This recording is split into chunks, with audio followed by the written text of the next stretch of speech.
Hi guys, अस्सलाम वालेकुम। कैसे हैं आप सब? उम्मीद है बहुत अच्छे होंगे। आज लेके आई हूँ चोंगे की रेसिपी, जो कि बहुत ही सिंपल वे में बनाया है, लेकिन ये हमने शुगर फ्री बनाया है। इसको हमने गुड़ के साथ बनाया है, तो अगर घर में कोई भी डायबिटिक है तो भी इसको एंजॉय कर सकता है। इतने देखने में क्रिस्पी, अंदर से बिल्कुल माउथ मेल्टिंग और बहुत ही क्रिस्पी है आउटर लेयर, और अंदर से बिल्कुल सॉफ्ट टेंडर, और एक एक लेयर आपको एकदम अलग करके मिल जाएगी। इतनी बनाने में इजी है कि आपको लगेगा अरे मैंने भी पहली बार बनाया, लेकिन खाजा तो हमने बहुत बार बनाया है। लेकिन ये चोंगे हम लोग मलीदा बनाते हैं, खिचड़ा बनाते हैं, शरबत बनाते हैं। तो चोंगे की रेसिपी आज हमने बनाई, लेकिन हमें यकीन ही नहीं आई ये पहली बार में इतने अच्छे बन के तैयार हुए। तो यहाँ पे हमने देखिए 1 कप लिया है रिफाइंड फ्लावर, मैदा लिया है, थोड़ा सा नमक डाल दिया है, इलायची पाउडर डाला है और देसी घी डाला है हमने। देखिए कोई भी स्वीट डिश बनती है उसको देसी घी में ही अच्छा फ्लेवर आता है। तो इसमें 4 टेबल स्पून जो है देसी घी पड़ गया है। 1 कप मैदा लिया था हमने, लेकिन एकदम भरा हुआ था, हीप था। तो और ये देखिए अच्छे से बाइंड हो रहा है, मीन्स मोहन एकदम परफेक्ट है। 1 कप मैदे में आपको 4 टेबल स्पून देसी घी जाता है, और इसको हमने थोड़ा सा लीक वार्म मिल्क लिया है, उसी से हमने नीट किया है, और बिल्कुल बस 1.5 टेबल स्पून इसमें मिल्क भी लगा है। और इसको नॉर्मल हमने बहुत हार्ड ना बहुत सॉफ्ट, मीडियम उसमें गूंद के और इसको छोड़ दिया है। और यहाँ साइड में हमने भिगा दिए थे कुछ पिस्टैचू और कैश्यू, उसको हमने स्लाइस कर लिया पील करके कैश्यू को, और इसको भी हमने स्लाइस कर लिया।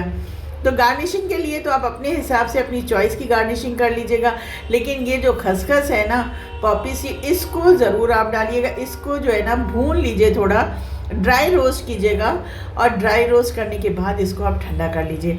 गुड़ लिया है मैंने, जितना आप गुड़ लें उसी के मेजरमेंट से आप पानी उसमें डाल दें। तो मैंने 1 कटोरी गुड़ लिया और 1 कटोरी हमने इसमें पानी ऐड कर दिया, और पानी के बाद उसको रख दिया चाशनी बनने के लिए। चाशनी नहीं बनानी, हमें तार नहीं बनाना है।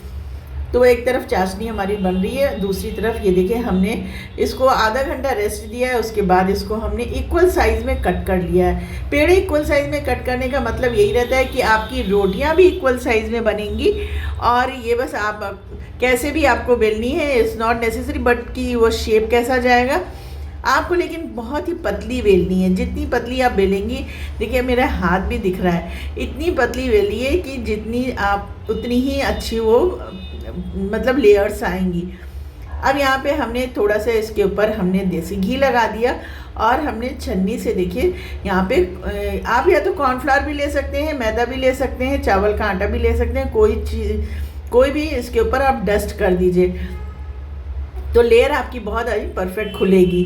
अब इसी तरह देखिए आपको आटा डाल के ही उसको बेलना है, नहीं बेलती है तो आप इस तरह से आटा डालते जाइए और एक सर्कल सा बना लीजिए।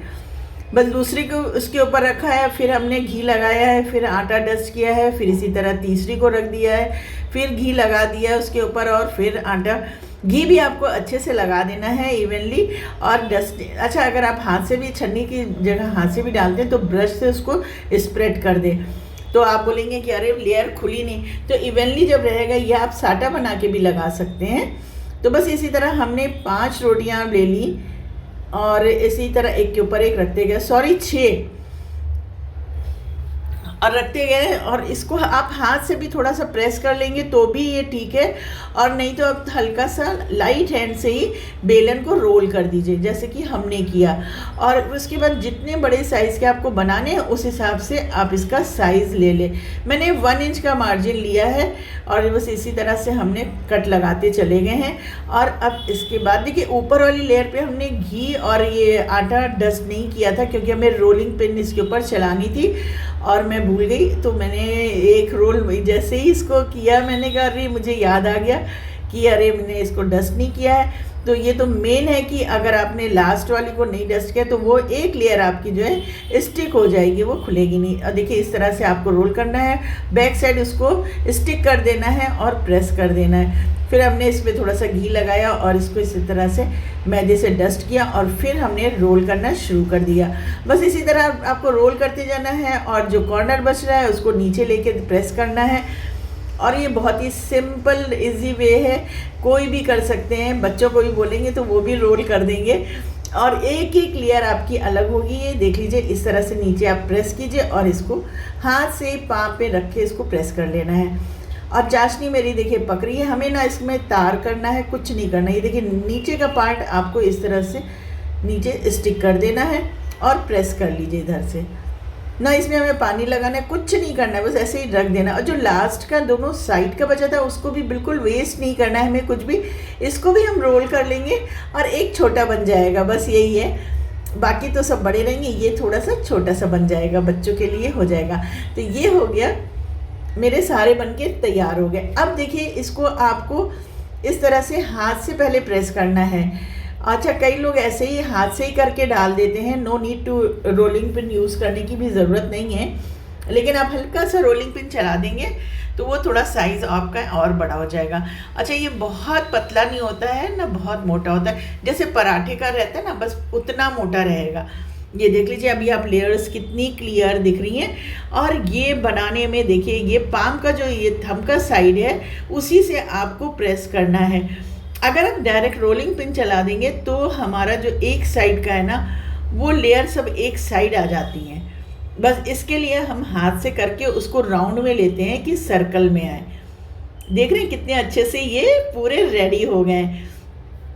तो बस हमने एक को देखिए, ऑयल का टेम्परेचर आप बोलेंगे हमने स्टेप बाय स्टेप फॉलो किया, लेकिन ऑयल का टेम्परेचर यहाँ पे लो टू मीडियम ही पे रखना है स्टार्टिंग में। और उसके बाद स्लोली स्लोली आप उसके ऊपर ऑयल को डालते जाएं गर्म।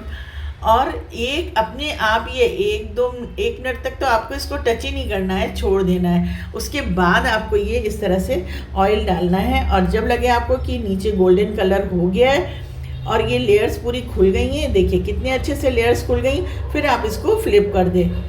अब दूसरे साइड भी लो फ्लेम पे ही ये देख लीजिए, आप लेयर्स इसकी भी खुल गई हैं। तो बस इसी तरह हमने सारी लेयर्स जैसे ही खुलती चली गई हैं। और ये देखिए रिजल्ट आपके सामने है। लग रहा है ना कितना अमेजिंग। तो बनाने में कुछ भी नहीं है, इतना इजी। बस आपको तलने में बहुत ज़्यादा फोकस करना है कि लो फ्लेम पे इसको मुझे लगा था 8 मिनट्स लग गए थे, 7 to 8 मिनट्स लगेंगे आपको।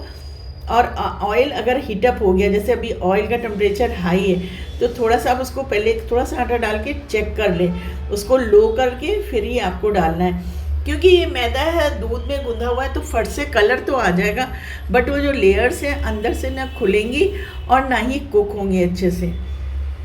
और ये लो फ्लेम पे थोड़ा सा टाइम ज़्यादा लगता है, लेकिन कोई भी चीज़ परफेक्ट बनाने के लिए कुछ तो पेशेंस रखना पड़ता है। तो यहाँ पे देखिए हमारी 5 जो है वो बिल्कुल रेडी हो गई और छोटी वाली हमने छोड़ दी थी। तो जितनी रोटियाँ थी उतनी ही हमारे चोंगे बन के तैयार हुए। और ये चाशनी में हमने सिर्फ इलायची पाउडर और थोड़ा सा केसर डाला था, और केवड़ा डालना भूल गई थी, तो केवड़ा एसेंस हमने बाद में डाल के इसको मिक्स किया।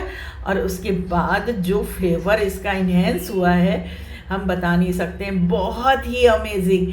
और ये बस आपको इसको ना देखिए, चाशनी ठंडी होनी चाहिए और ये चोंगे भी ठंडे होने चाहिए। जितनी देर हमें लगी है ना उतनी देर में ये ठंडे हो गए हैं। बिल्कुल ऐसा गरम गरम डालेंगे तो वो सॉफ्ट हो जाएंगे।